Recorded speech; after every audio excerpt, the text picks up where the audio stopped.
A gente vai seguir a mesa trazendo a professora Flávia Holanda Gaeta, que é doutora e mestre em Direito Tributário pela PUC de São Paulo, professora de várias instituições, professora do IBET, advogada e sócia fundadora do FH Advogados e da Lousa, uma iniciativa aí da educação não só tributária, mas da teoria geral do direito, de outros tantos temas que a incomodam, né, professora Flávia?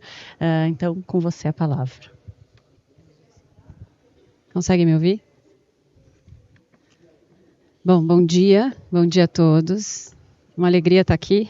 Primeira coisa que eu gostaria de fazer é homenagear o IAT, homenagear a Letícia Dantas, Tássio, por tomar essa iniciativa de fazer um evento dessa magnitude e agradecer muito o convite.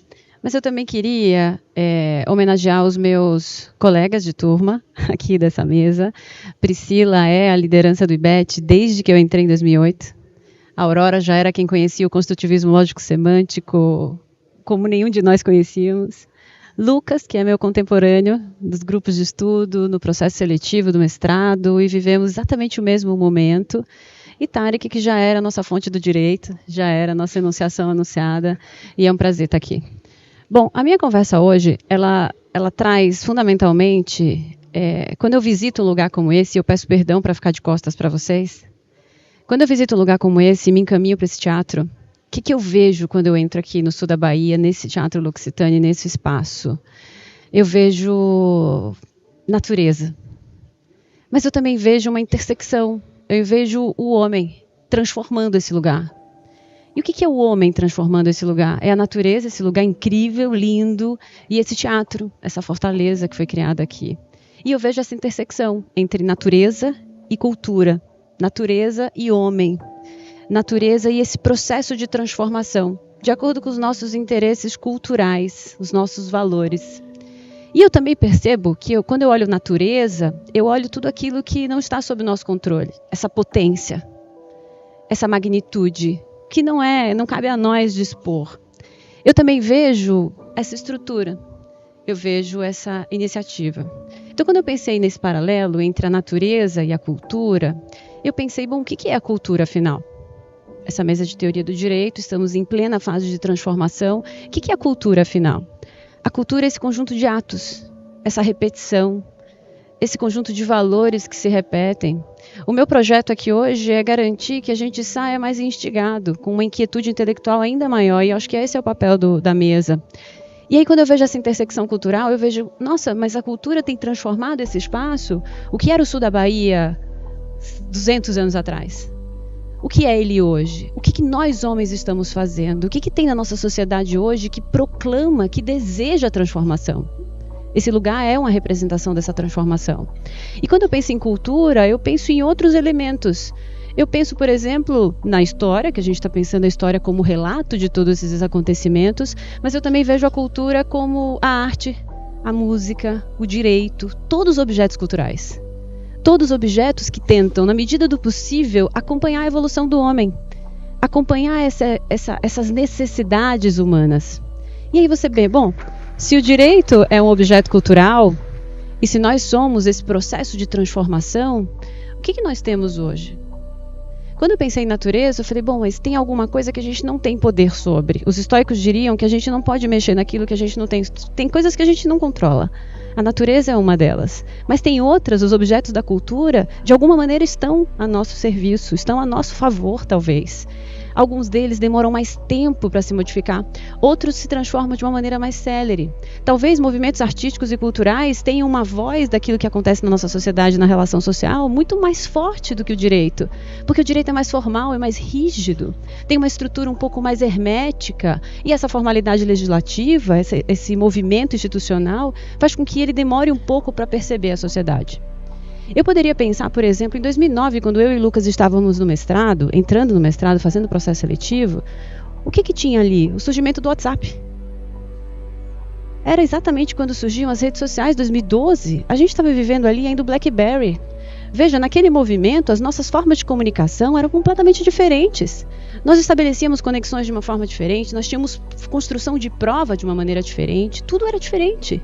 E veja, em 15 anos, a gente está vivendo agora o STJ lidando com questões se print de WhatsApp é ou não é prova em termos de processo criminal. Ele está dizendo que não.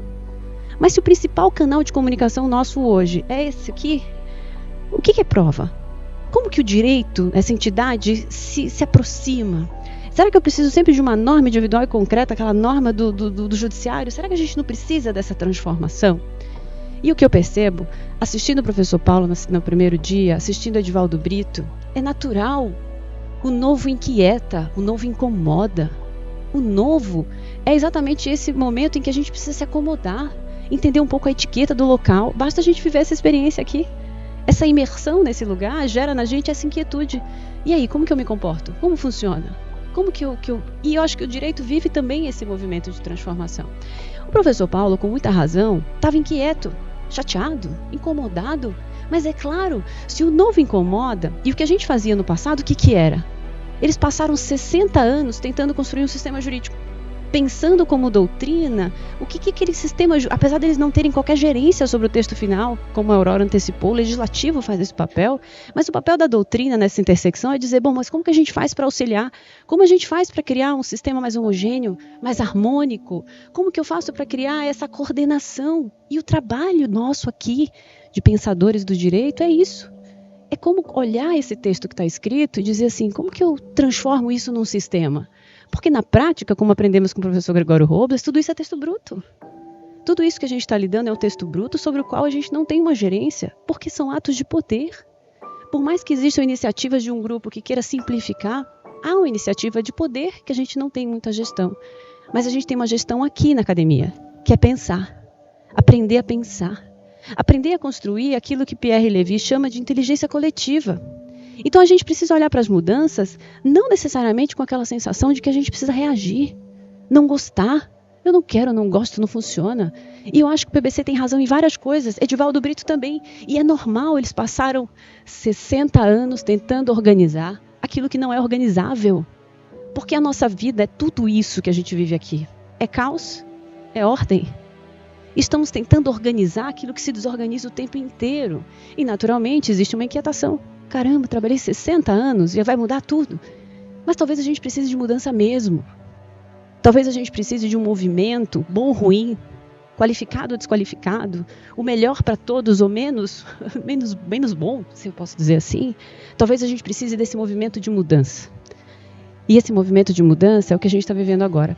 Porque a gente vive uma ruptura.